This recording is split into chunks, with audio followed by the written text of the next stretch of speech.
girlfriend make it. No. It's not the same promise if your girlfriend make it. Because that promise is conditioned on the situation based on they will be with their reliability and the manifestation of what God allowed. Y'all not talking.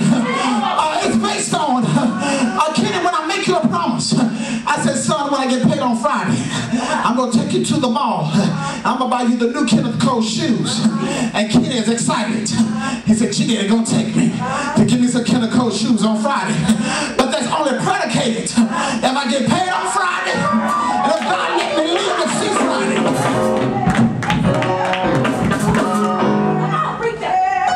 I was in a class this term called contract law. There's a term called voidable. Oh God. It's called voidable and volatile. In other words, in order to make a promise, both parties have to be in a state of conscious mind. Oh Jesus. And they have to be able to rely on their own self. Catch this. Because I can be a person who's an entertainer and I go under contract with a producer and they are already on sold tickets. But if I get laryngitis, I'm not responsible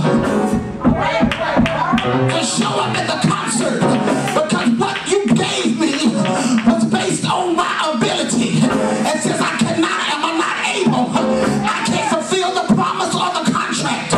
But God is not like that. God is not like man. When it came to the scripture, he said, I am not like man. I don't lie. If I spoke it, I'll make it good. Whatever I say, if you say it's purple, go outside, look at the sky. If you've been taught for 12 years, while you've been in school doesn't blue, your understanding have to change. But say the sky's no longer blue, but it's purple. When we look at this, we still looking at, I got to go, I don't want to be up here long, got to be somewhere at 4.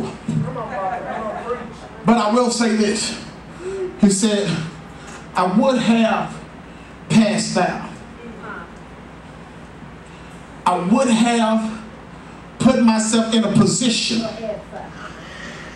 to make me think my current situation is right.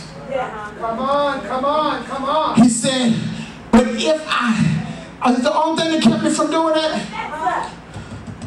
he said, the only thing that kept me from doing it, he said, I believe to see the goodness of the Lord. I just got a quick question for you. Is what you're experiencing right now what God told you? Is what you're experiencing right now what God showed you? And you can say, no, this ain't what God showed me. Well, then you need to look at your neighbor and say, neighbor, this means that this is not the end.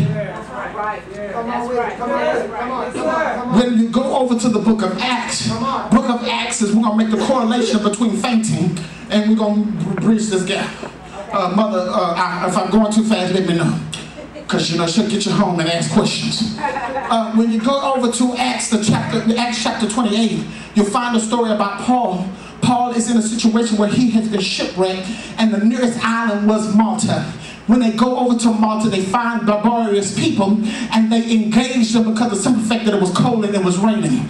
You got to understand the Bible talks about being barbarous. It also denotes a type or shadow of people that don't believe in God. It's a type and shadow of individuals that don't have the hope of the glory of God.